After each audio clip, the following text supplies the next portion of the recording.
What is up, guys? Do you want to get the absolute most out of your lat pull downs, regardless of the variation, to make sure that you're really hitting kind of that lower lat, not missing that, not using other stuff? I want to give you guys a little bit of a different view today. I had IFBB Pro John Ballard come to me and ask me to help him bring up his back. So he wanted me to take him through a back workout. So instead of me just drawing on a board or talking through stuff all clinical, I wanted to show you some actual application, what I do for a living, and let you basically be a fly on the wall to how I walked him through. I literally have never trained him before on back. So this was me taking him through start to finish of a pull down. The variation we have him doing is a single arm machine pull down. Hopefully you guys can realize all the tips and all the cues I give would work great really for any single arm pull down variation. So if you have a different machine or you're doing a cable, again, all of this stuff, hopefully you guys can take away some valuable stuff from the video. But again, wanted to show you guys something a little bit different, how this actually looks like applied to a body. And then also actually show you what it looked like that day, taking him up to some working sets. So there's always a balance of, yeah, I want him to learn, I want better form, hopefully give him some stuff that really helps make sure the load he's using is going where he wants it.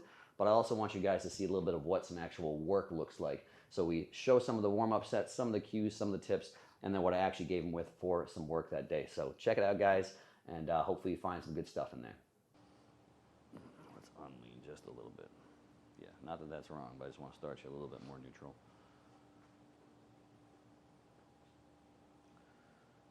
The biggest thing I want you to try on this is, as you come to the top, elevate.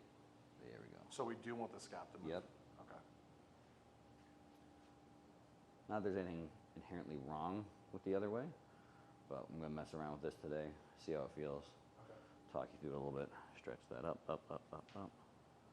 Pull that first, and then down. Okay, so. Yep.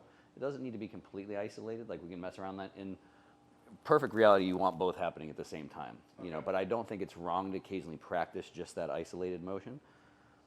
But in reality, if it makes sure it's not coming from the trap and coming more from the lat, they'll both probably happen at the same time. So just nice, smooth, and just keep that transition slow is all from the top. There you go.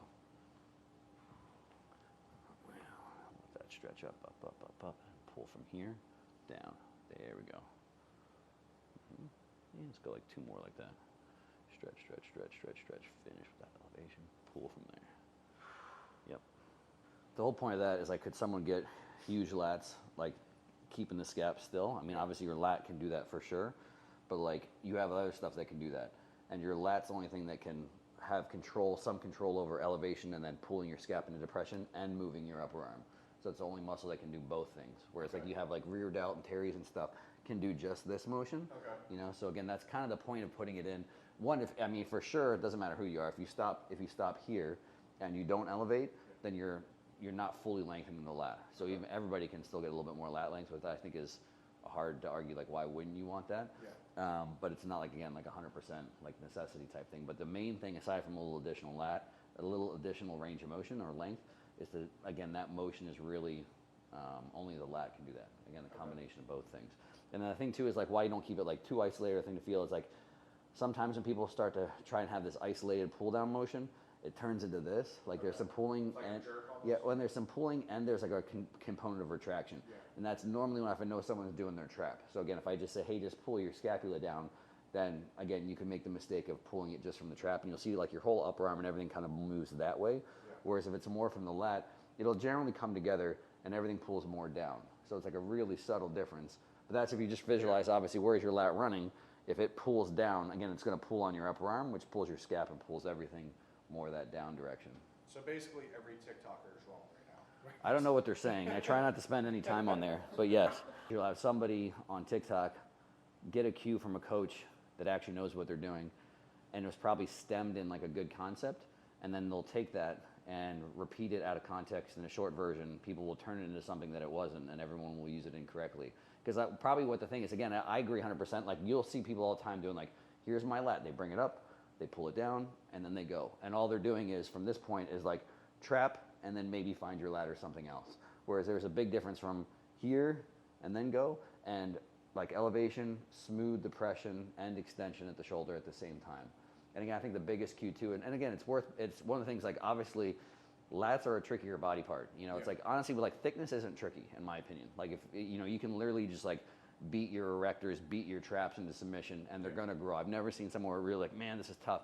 Where there's tons of examples of people that have a hard time growing their lats. And if it was just as simple of doing pull downs, progressing from 3 plates to 6 plates, everybody could do that. But literally what happens is there's a lot of guys that just get really strong pulling down with other stuff, rear delts, teries, and other things. So it's worth really like messing around like this. It seems subtle. It's like, man, is it really a big difference from doing like this and this and this? Like, yeah, there is a big difference, especially if you're not, again, lats aren't easy for you. Yeah. It's worth obviously really messing around with that subtle difference. And again, it's origin and insertion. Everybody overcomplicates things. That's the thing, is the lats insertion is here. Your traps are back that way. So if it's segmented, the subtle difference of pulling this way, because that's more origin to insertion for traps, or pulling this way, that's origin to insertion, for lats. So we'll mess around with some cues as you're going, of making always feel like you're pulling everything down, from the start, And then the lean's not bad, but like the whole reason I kind of set you out of that a little bit was I kind of want to start with what I call like a clean slate, where spinal manipulation can have some benefit, but I'd rather just kind of get everything feeling pretty good first without that, and then you can always mess around with that, if that makes sense. Yeah, and that's the big takeaway here, is I don't need that motion isolated. Just keep the top really slow today more than anything else, and really just try and feel as we let it up, this going this direction, coming from lats, and this pulling down, coming from lats. And then you just continue that pull down. So stretch, stretch, stretch, stretch, stretch, and then down. Good. Stretch, stretch, stretch, stretch, stretch, and pull down. Good, that looks good. Let's go like 2 more. Stretch, stretch, stretch. Down. 1 more. All from there. Let that up, let that up, let that up, let that up. All from there, hard down in there. Good. Do you want me like upright, slightly back? Either way, honestly, it's like the whole thing. I mean, the only thing I really don't want is you weight right under it. You know what I mean? From there, there's, just kind of feel where you feel like you still have some good actual tension on the lat and comfortable on your shoulder at the top, which the position you're in looks good.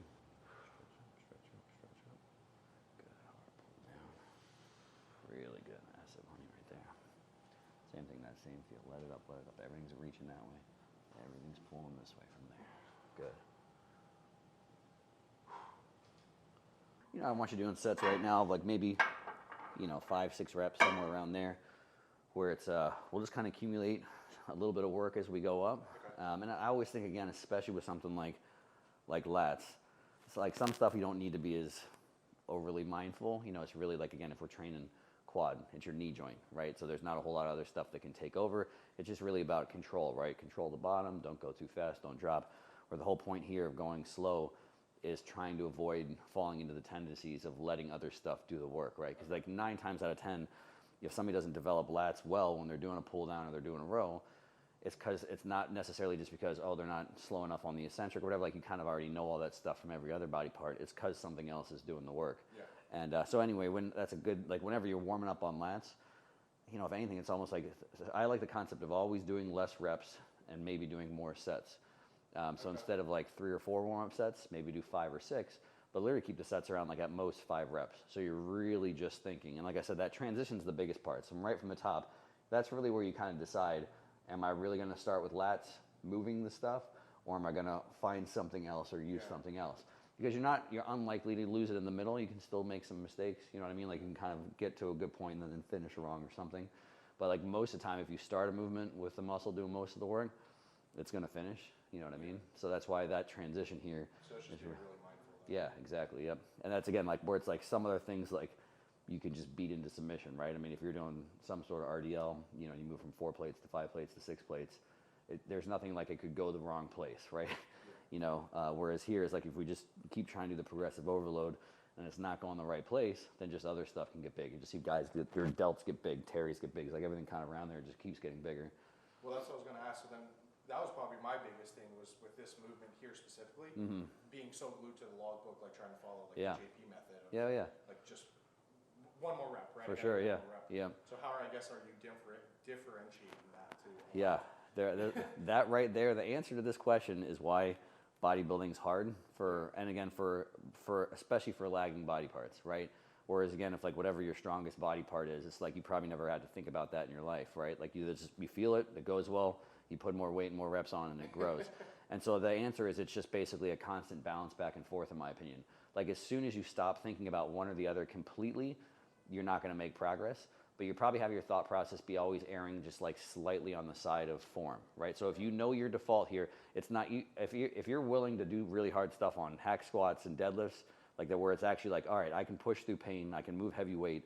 You know that you're not going to quit here because you're just like, well, it's too much weight. I'm not going to progressive overload anymore. Like, right? Like, I mean, guys all around, like the form nerds, where like they just err on the side of form and they never get any stronger. They do it everywhere just because they're avoiding hard work. Whereas like for you, it's like, I'm not avoiding hard work.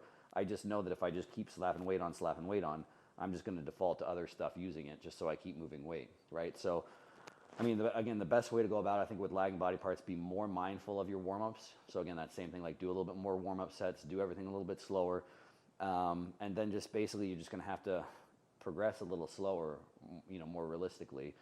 Where again, because that's all it is. Every single thing is if you get to the point where things are really hard and you're moving up in weight, you're moving up in reps, you're training close to failure.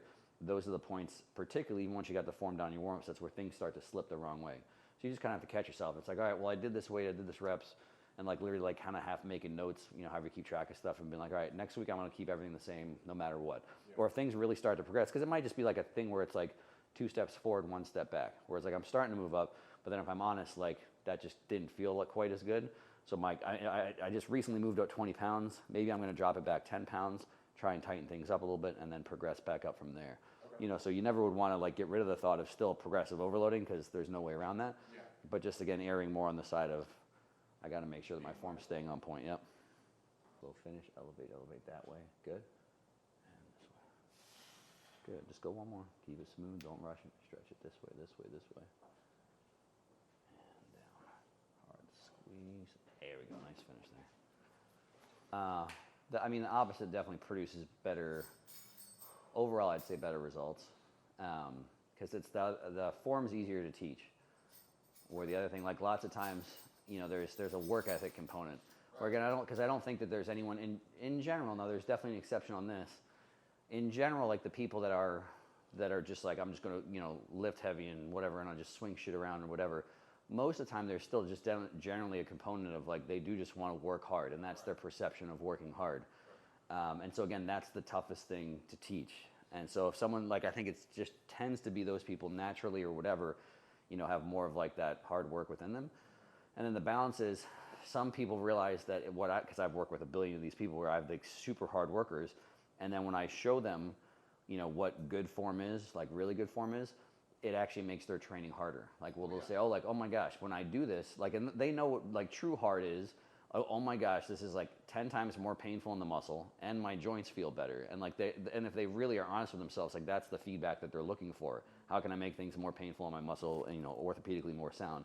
Whereas you do find some like the hard workers, like there's obviously an extreme where people are just swinging shit around, and it's like, yeah, you might be holding on to something heavy and swinging shit around, and they don't want to do the good form thing because they're actually avoiding hard work as well too, right? Whereas your form can be so bad and you swing so much that like, yeah, you're holding on to something heavy, you're kind of presenting yourself as a hard worker, but if you actually control this and you do it, it's like 10 times more painful, right? Because a component of good form obviously is range of motion control, all that stuff as well too. So, but yeah, I think the nerds, a lot of that is just a big excuse to avoid working hard. Like they like being analytical. It's like, oh, look at all this and learn all these things and do all this, and they can get in. And if you can do things like really slow and squeezy in the gym, you can still have that, analytical part of your brain going.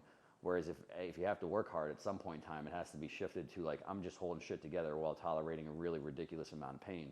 And some of those people don't ever want that to happen, right? And that's harder to teach. Just keep going, thinking we're probably going to go somewhere around 5-6 reps and just see what happens. And if we get to the point where we just happen to get close to failure on any of these, and like where you're going to fail is probably going to be somewhere mid to the end, and I will spot you like this. Okay. So I just want you to focus on the same thing, that same sensation, that same squeeze. If I want you to have one tip to think a little different on this time, as you finish the motion, try and make sure that this isn't flaring.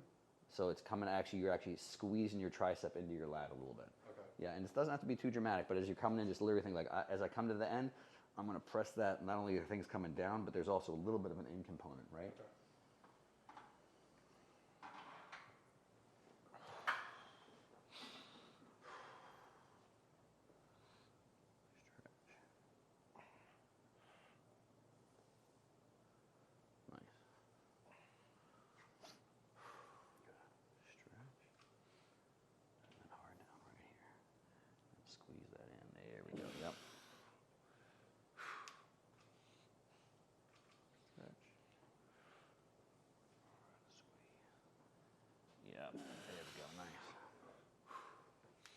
Same thing. This part nice and slow. Stretch up.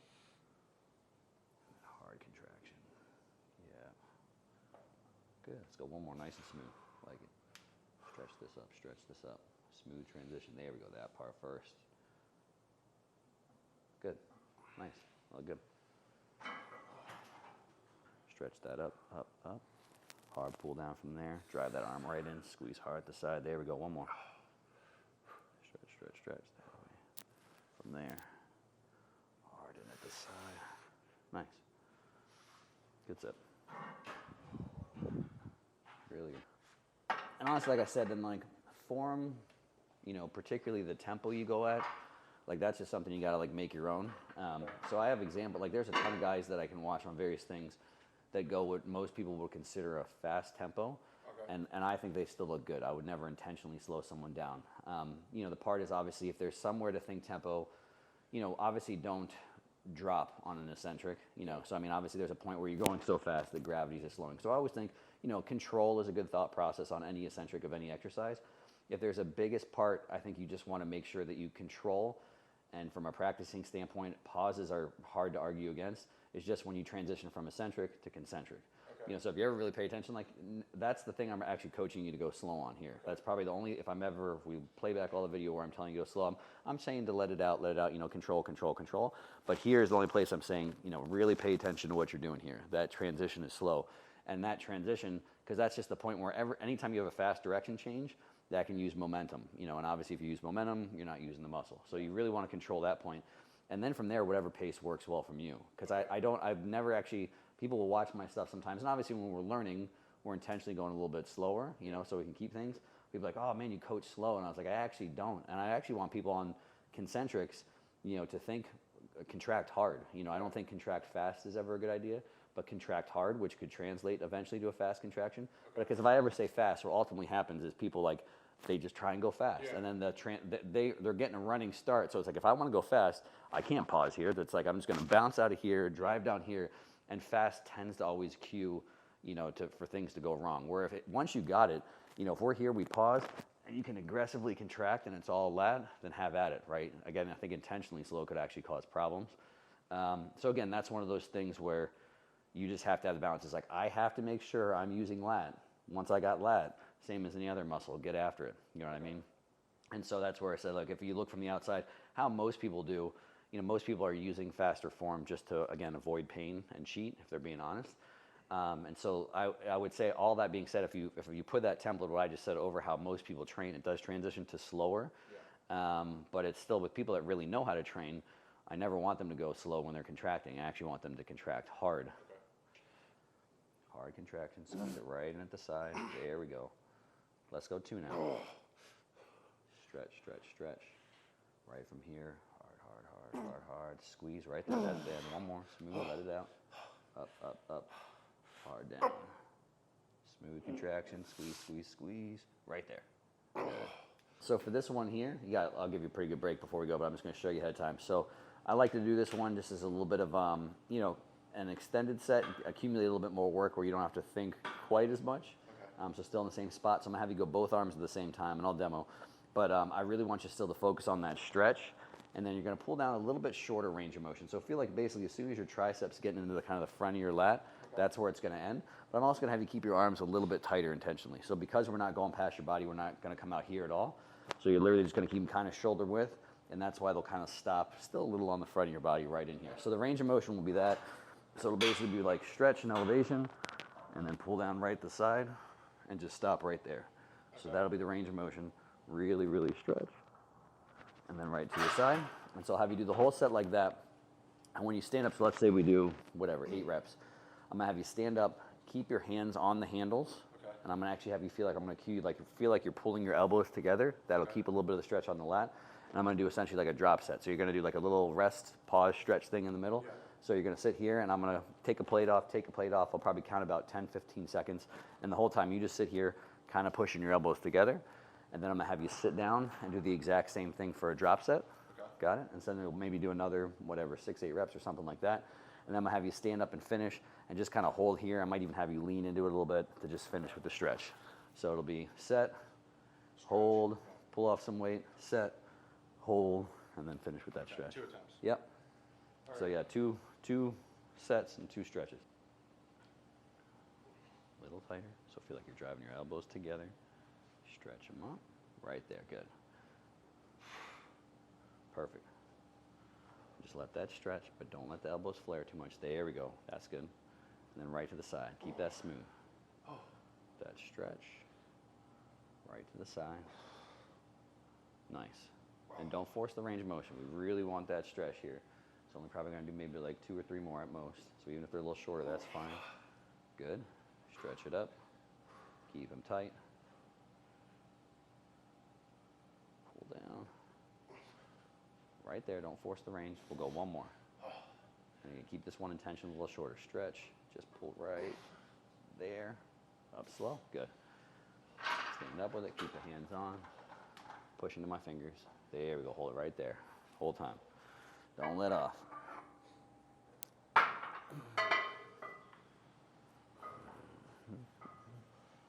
Good. Keep pushing them together. Pushing, pushing, pushing. There we go. Give it another 5 seconds or so there. 4, 3, 2, 1. Yep, same thing. Now really keep the pace here. We don't need a bajillion reps, so don't get swinging just because it's a drop. I want quality reps still. So same thing, really let that stretch up, keeping the elbows in. Yep, keeping it right there. Same spot, pull right to the side. Good, and don't force the range of motion.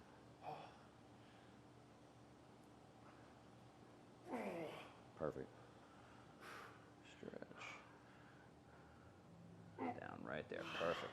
Same thing, don't force the range, right where we want it. Stretch. Down right here. Stop right there, don't force it, perfect.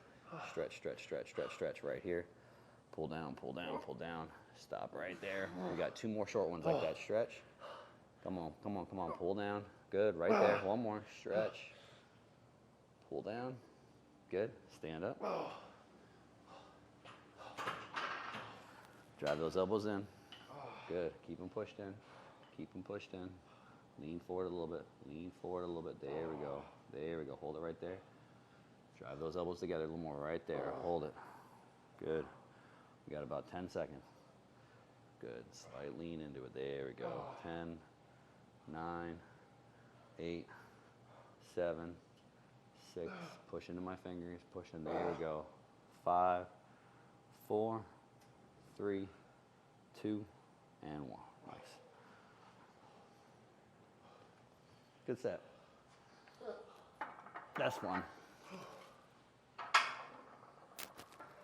Why does that cueing light up my lats to pull the elbows in? Because it stretches them a little bit more, especially, these fibers that run here, that's not so much. So if you, here, and if you see my upper arm, obviously, if you imagine the length of the lat, that lengthens it a little bit. Okay. And it also kind of dumps out of plane, so everything kind of stretches this way. So it's the same thing as you're pulling down, again, origin to insertion, just think that thought process here. It's when you dump out here, again, anytime you're dumping out here, it essentially kind of lengthens the lat. So from here, this could be a short lat, there it's a little bit longer. There's a certain length, there it's a little bit longer. Okay. So when you're in the stretch position as well too, keeping in plane with the lat, if you go like this, it's like, you technically have a lot more because we're going from this plane to this plane. If we wanted to latten the length purely in this plane, we'd have to bring it kind of back over here, right? So keeping this and just how the lat fibers run, technically they're a little bit of an internal rotator. So this is also, they stretch a teeny bit from external rotation as well too. So yeah, it's nasty. And again, especially some of those more kind of upper fibers, because the more we're technically, they'll shorten a little bit with this motion as well too. So just actually even some degree of almost pure horizontal adduction will stretch those a little bit more too, kind of wrapping your upper arm around your rib cage.